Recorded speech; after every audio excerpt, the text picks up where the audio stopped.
नमस्कार दोस्तों, स्वागत है आपका हमारे चैनल में। आज की इस वीडियो में हम जानेंगे कि 2026 में बासोड़ा यानी कि शीतला अष्टमी का पर्व कब मनाया जा रहा है। साथ ही जानेंगे बासोड़ा या शीतला अष्टमी पर क्यों नहीं जलाते हैं चूल्हा और बासी भोजन का भोग क्यों लगता है। और साथ ही जानेंगे शीतला अष्टमी पर रात को करने वाले वे 3 महत्वपूर्ण उपाय जो कि आपके सारे बिगड़े हुए काम बना सकते हैं। बासोड़े को शीतला अष्टमी के नाम से भी जानते हैं। हर साल चैत्र माह के कृष्ण पक्ष की अष्टमी तिथि को बासोड़ा या शीतला अष्टमी मनाई जाती है।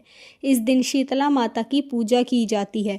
मान्यता है कि इस दिन व्रत और पूजा करने से रोगों से मुक्ति मिलती है। सबसे पहले जान लेते हैं कि इस बार शीतला अष्टमी या बासोड़ा कब मनाया जा रहा है।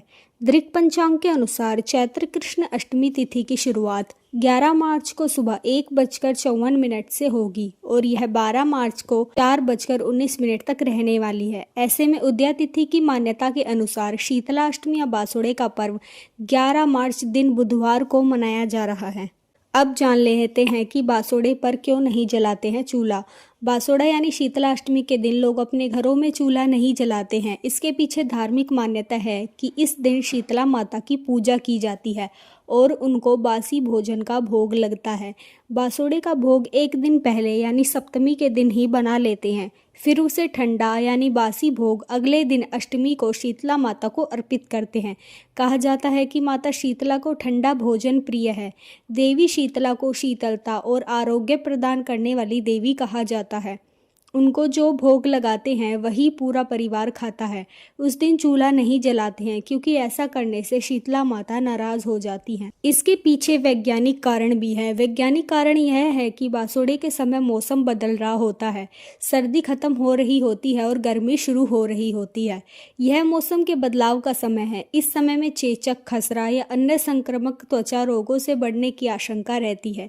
इसके अलावा इस मौसम में लोगों की पाचन शक्ति पर भी प्रभाव पड़ता है। सर्दी में व्यक्ति गर्मा गर्म और अधिक भोजन करता है, शरीर उसे आसानी से पचा लेता है, लेकिन गर्मी के समय में पाचन शक्ति वैसी नहीं रहती और ना ही व्यक्ति गर्मा गर्म भोजन कर पाता है।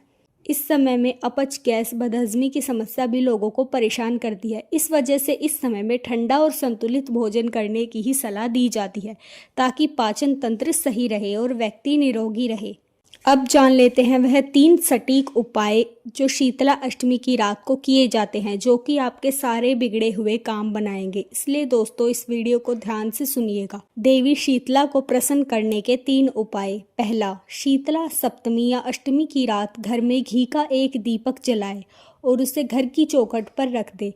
इस समय से आपके घर में मौजूदा नकारात्मक ऊर्जा खत्म हो जाएगी और खुशियों का वास होगा। दूसरा, यदि आपके जीवन में बार बार परेशानियां आ रही हैं या घर में हर समय कलेश का वातावरण रहता है और कोई काम नहीं बनता, तो शीतला सप्तमी या अष्टमी के दिन संध्या पूजा के बाद 21 नीम की पत्तियां ले पीले या लाल धागों में उन पत्तियों को पिरोकर माला बनाएं। अब उस माला को देवी माँ के सामने अर्पित करें और फिर कुछ समय बाद अपने घर के मुख्य दरवाजे पर लगा दें। इससे आपके घर में मौजूदा नकारात्मक ऊर्जा खत्म हो जाएगी और परिवार वालों के बीच प्रेम बढ़ेगा। तीसरा, शीतला सप्तमी या अष्टमी तिथि से एक दिन पहले घर में कोई चांदी की वस्तु खरीद कर लाएं। सुबह पूजा के दौरान उसे मंदिर में स्थापित करें। संध्या पूजा के बाद उस वस्तु को अपने घर की तिजोरी में रख दें। इस उपाय से आपके घर में धन का आगमन होगा और परिवार वालों के बीच प्यार बढ़ेगा। इसके अलावा लंबे समय से कोई काम पूरा नहीं हो रहा हो तो वो भी जल्दी ही पूर्ण हो जाएगा। तो दोस्तों यह थी शीतला अष्टमी की महत्वपूर्ण जानकारी। आपको यह वीडियो कैसा लगा हमें कमेंट में ज़रूर बताएं और आगे आप किस विषय पर वीडियो देखना चाहते हैं यह भी हमें बताएं। धन्यवाद।